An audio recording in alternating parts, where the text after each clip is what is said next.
And about 1 o'clock, my phone rings. I'm like, oh, this is not good. Whenever if a call gets through to my phone, then it's one of the kids or it's my mom, because that's the only people I have that will do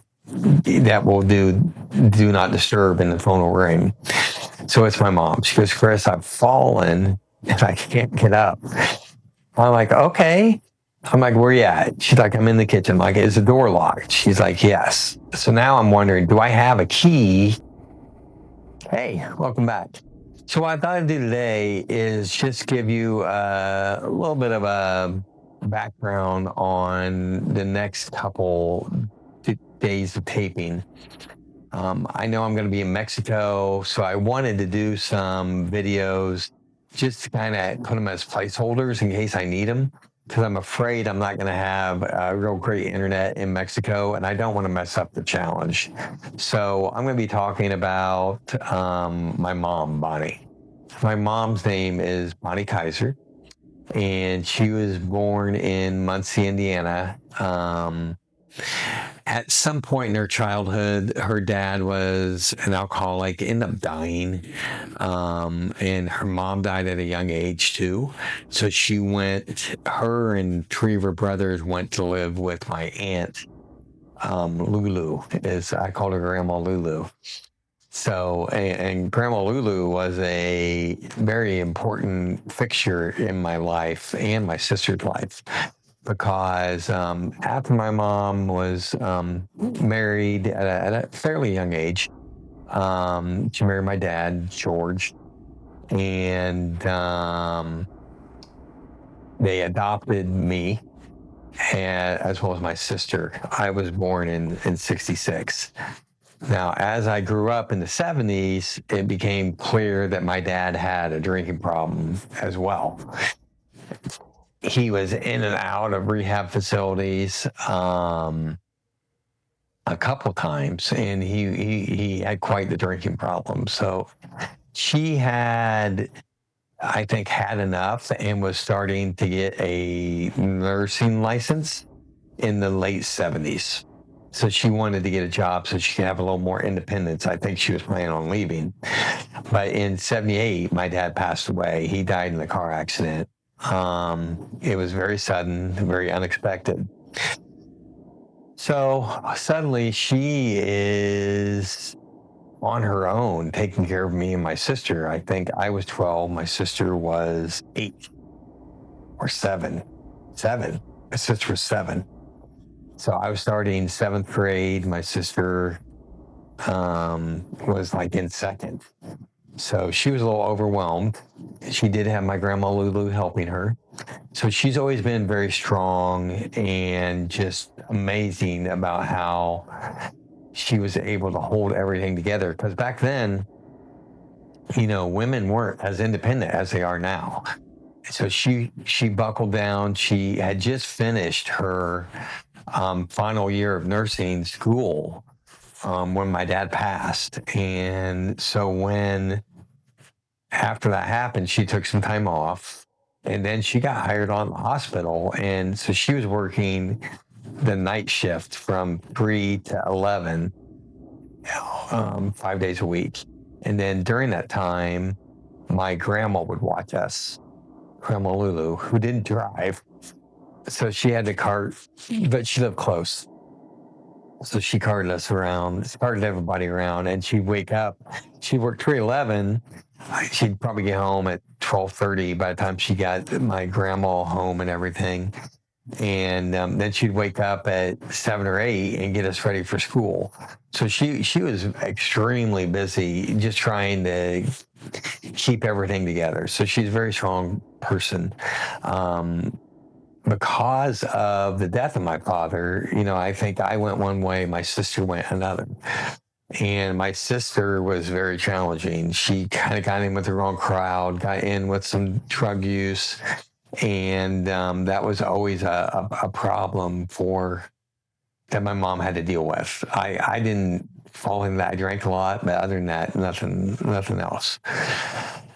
So when I went to college, I remember my freshman year, I was getting ready for finals, and my mom's like, "Hey, after finals, I got something I need to talk to you about." I'm like, "Oh, what the hell?"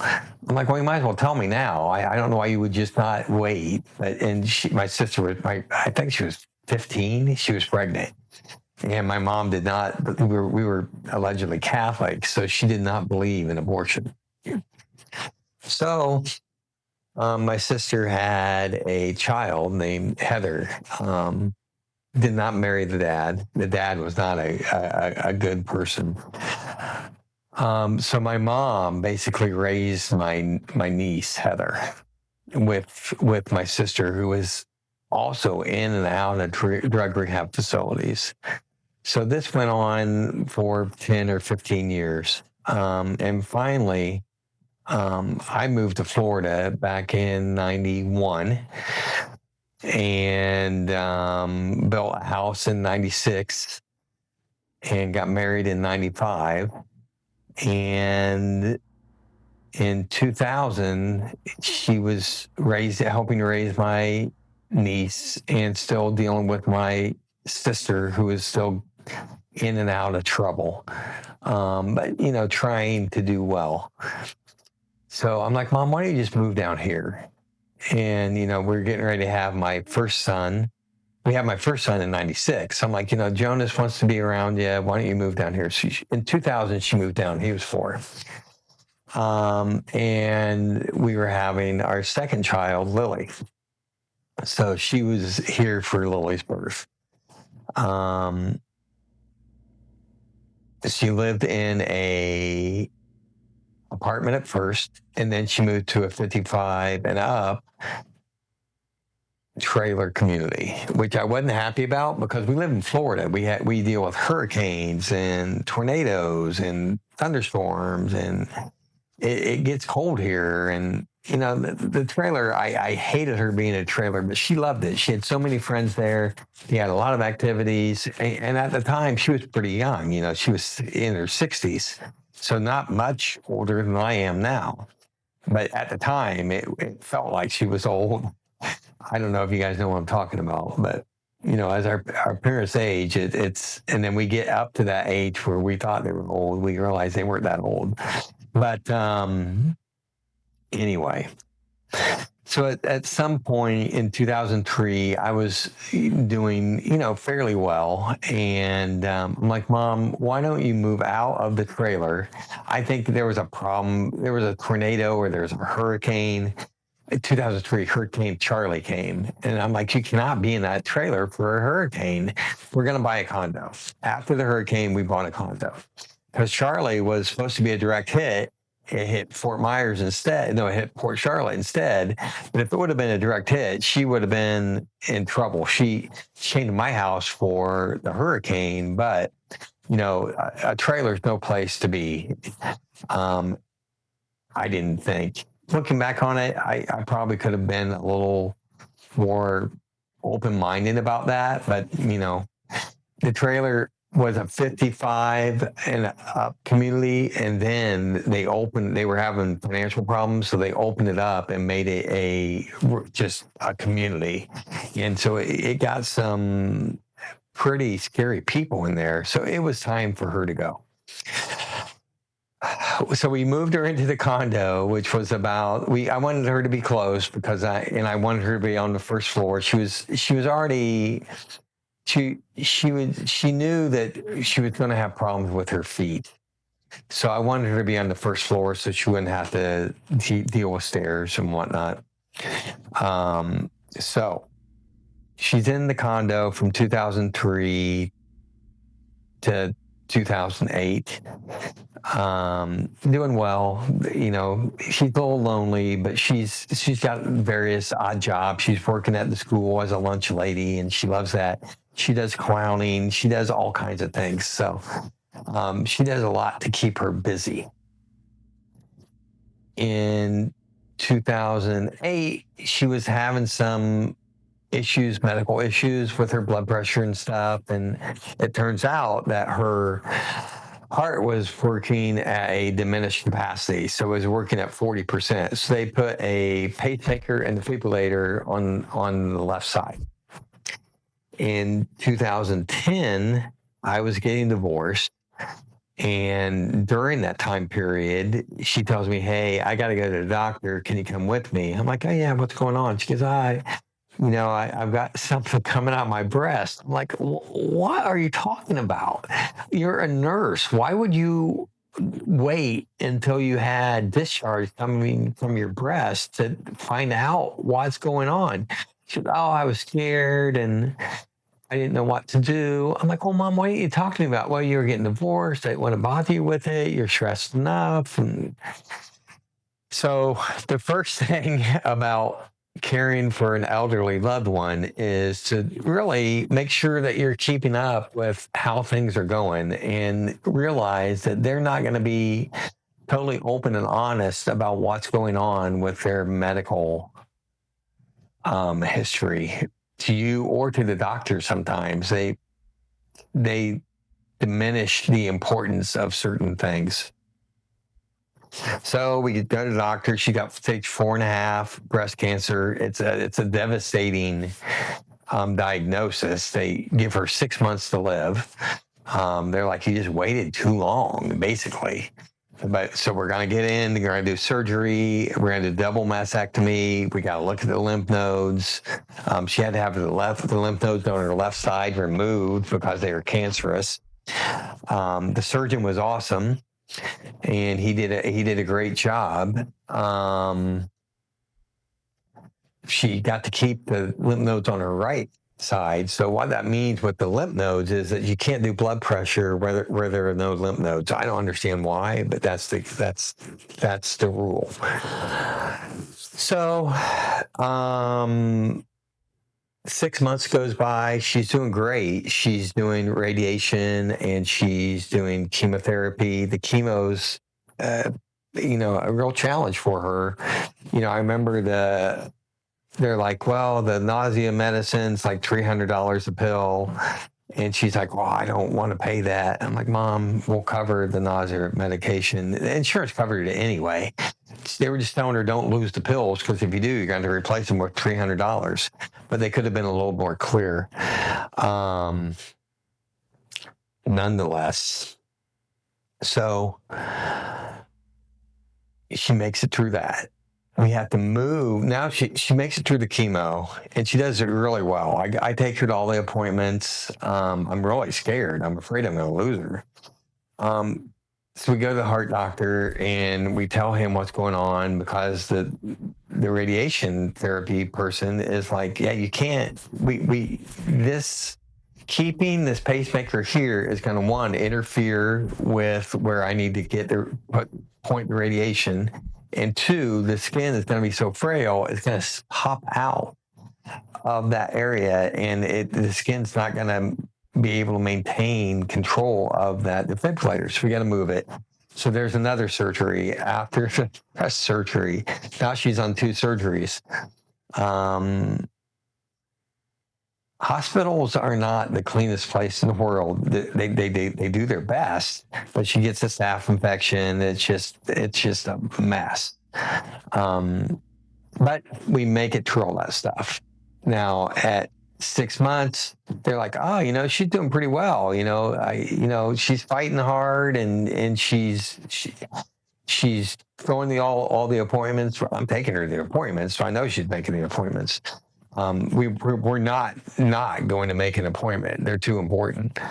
And at the end of 6 months, they're like, "Oh, you know why? I think she's going to make it longer than we expected, and it looks like she's got a good prognosis." I'm like, "Oh, well, that's something."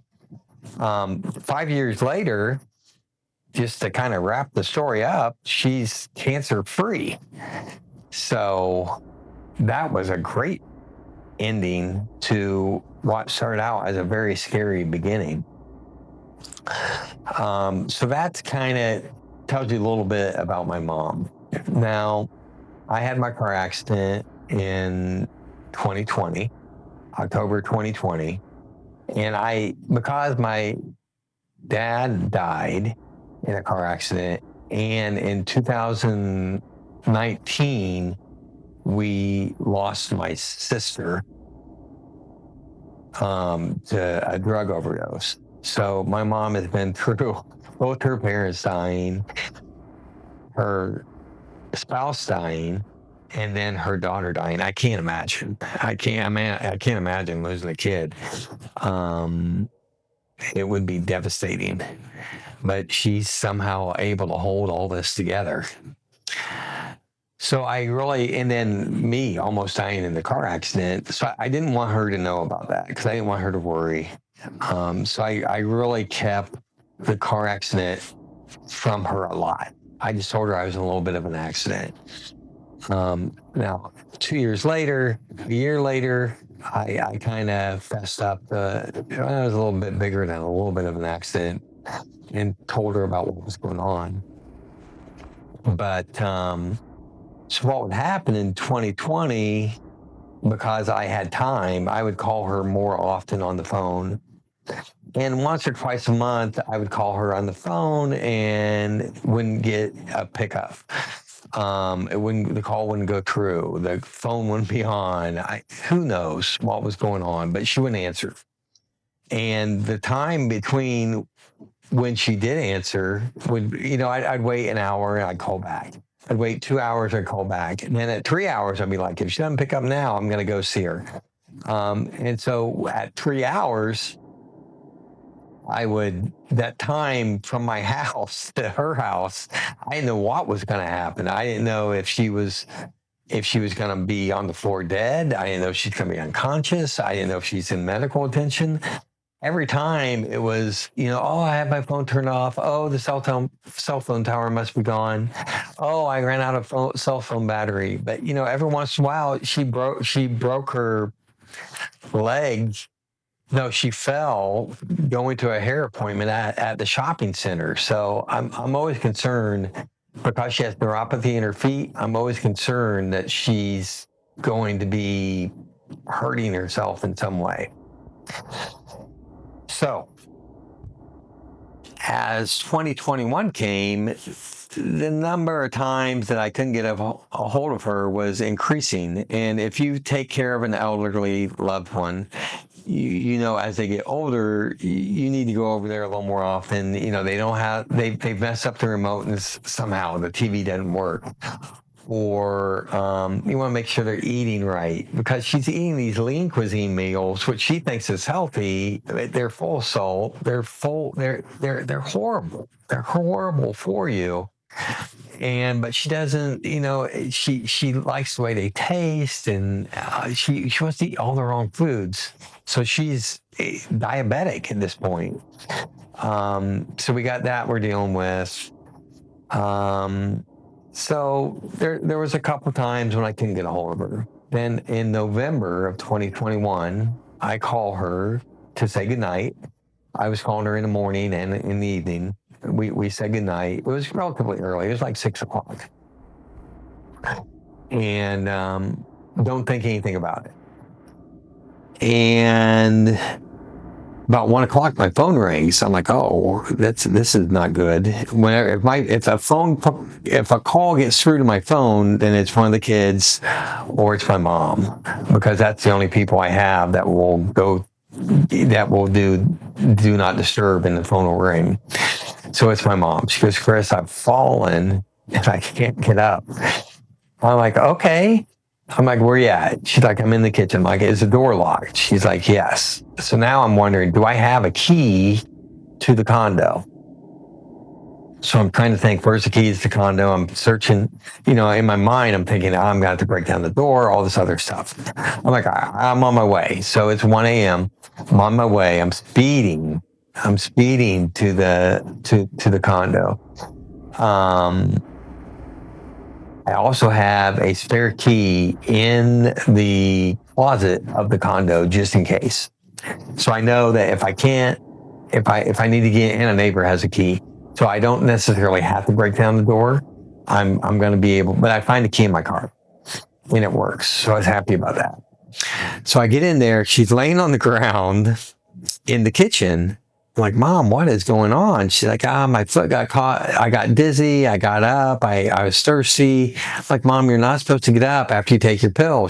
We put all her pills at night that make her dizzy or make her a little out of sorts. And I put them all at night so she can take them then. And but once she takes them, she knows she's not supposed to get out of bed, but she doesn't always follow that rule. Even now that she doesn't always follow that rule. And the times when she hadn't followed that rule, we have falls. So she's explaining to me what happened. My foot got caught underneath the counter. I'm like, well, can you get up? Do you want me to? I'm like, well, of course you're going to go to the hospital. Do you want to take an ambulance? Do you want me to take you? She said, I'd rather you just take me. So I go to move her. She cannot move. She's in so much excruciating pain. I look at her foot. It's in a shape like that.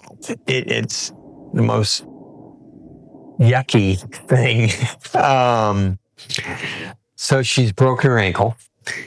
Her foot's killing her. She got a compound fracture in her leg, which means there's a bone sticking out. Now, it's not broken the skin, but it's still broken. So I call the ambulance, wait for the ambulance. I'm like, now what happened? She's like, got up to get a drink. My foot got stuck underneath the counter. I got dizzy. I fell and I hit the ground. I'm like, well, what time did this happen? She said, like 7:00. I'm like, 7:00? Why didn't you call me before now? She goes, I couldn't get to the phone. So I have Google. She has a Google Home. And I always tell her, if you need to call me, just say, hey, Google, call Chris. She doesn't remember to do that. So she's like, I say, hey, Google, call your name to reach. There you go. It's so easy to use. So have your loved one say, hey, Google, to call you, and it will. It's on the thing. But they forget. They don't understand. She goes, I had to crawl over to where the phone was plugged in. I pulled it down to call you, or else I was not going to get up, and I'm in a lot of pain. I wanted to get up. I needed help. I'm like, okay. So the ambulance comes, and the paramedics come, and they're like, she's in really bad shape. She needs to go to the hospital. She got a broken leg for sure. Her ankle looks really messed up. We'll meet you there. And so we get to the hospital. They do emergency surgery on her the next day. The orthopedic surgeon, she needs an external fixation, which is 2 rods on the outside of her leg, holding a rod on the inside of her leg. She needs a plates and screws for her ankle and her foot. She already has neuropathy in her feet. So we're in the hospital for a week. And, if you are caring for a loved one and you are the primary person that handles their medical care, you're their medical proxy, you need to have that medication list ready to go because you never know when you might need it. So, and it's very important. You can get that from your pharmacy. You can get it from your medical portal, but make sure you have that medication list ready to go. And then you also need to know what their advanced directives are. If they need to resuscitate, are they allowed? So it's best to know that ahead of time rather than during and have you make a decision on the stress of the moment that you might not be comfortable making, or might not a decision that would have been made differently if you would have had more time to think about it. So talk about that with your loved one. I brought my mom down to me. I wouldn't expect that if you're caring for an elderly loved one that you should have to move to them. They need to move to you. And if they don't want to move to you, then, that's an unfortunate decision. And if they're alone, I highly encourage them to move to you. If not, just try and get as much of a backup system and neighbors and friends so you know what's going on, because and then try and get there a little more often than once a year.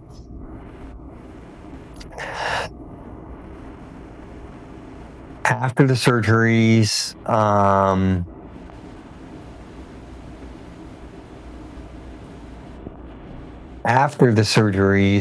I talked to the orthopedic surgeon. He told me what was going to happen and everything. But the most important thing was that he's like, she's going to need rehab, and she's going to need some extended care, not at the house. So you need to pick a rehab facility. I didn't understand how any of this stuff works. The hospital has a liaison that works with rehab facilities and works with your insurance company to make sure that you get the right facility for what you need.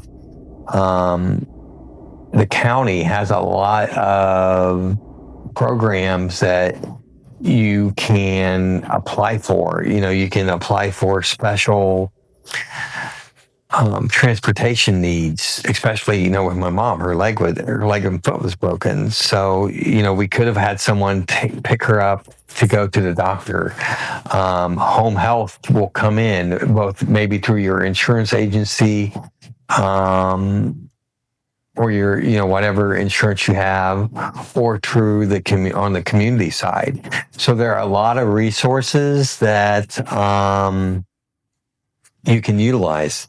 If you don't know what those resources are, I suggest you ask ChatGPT, or at least try and find out on your own, because there are a lot of free resources, a lot of resources that won't drain your loved one's bank account, because they need that money to live, especially the Social Security check.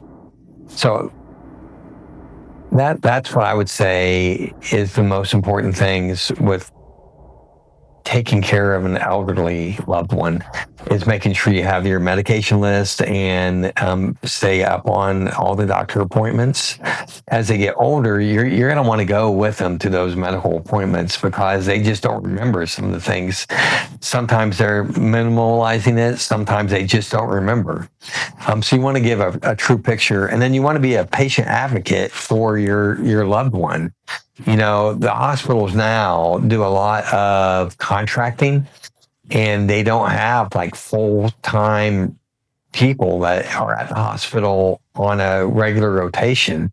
They have specialists that come in that have privileges, like the orthopedic surgeons and dentists and cardiologists. They have all these specialists come in, but even now, your primary physician doesn't make rounds anymore.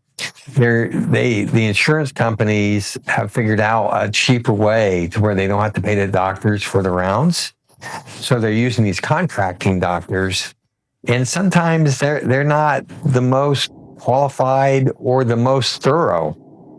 So it's very important you become a patient advocate for your loved one, because if you don't, they might not get the care that they deserve or need. So I always try to keep that list of medications, make sure they're giving them the medications, always confirm, did she take all of her medication? Because in Florida especially, there's a rule, like at the rehab facilities, if they deny the medications, if they say they don't want it, they don't have to force them to take it. But if they don't force them to take it, their mental capacity is going to go, and it could cause a real health problem. So it's a crazy system. It's a horrible system, but you need to know that you need to be on top of it. So that's very important. After a week, it was time to leave the hospital. Like, all right, she's ready to go. I'm like, go where? I don't know, but she can't stay here. We have some rehab facilities. I didn't know anything about rehab facilities, so I'm looking at the rehab facilities. I try and get her in the right one. And that started another story, which we'll pick up on the next video. But that was the hospital and the first fall. So it's very stressful when you're taking care of a elderly loved one. And it takes a lot of time. I'm not saying I don't want to do it. I'm not saying it's not worth it. And I'm not saying they don't appreciate it, because believe me, they know that without you, they'd be in a real bind. But know that it can be very draining, and you also have to make time for yourself.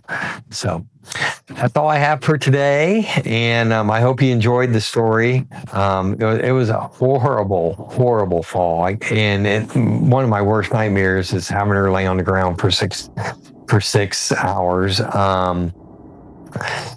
A very close friend of mine was visiting his mom in Florida. He lives out of town, like up in the Northeast. And they were leaving to go back home. So they were dropping stuff at her condo. And they heard her say, "Is someone there?" or something. So it was late. So they thought they woke her up, but it turned out she had fallen and broken her hip and hit her head, and she was bleeding. And if they hadn't have found her, you never know when, because neighbors weren't really checking on her. So it's weird how that stuff works. But it's very important that if you live far away, that you have a good communication system with others and with your loved one to make sure that everything's safe. So anyway, those are my 2 cents. I hope they're helpful. And if you're caring for an elderly loved one, hang in there. It does get easier over time. You get into a groove.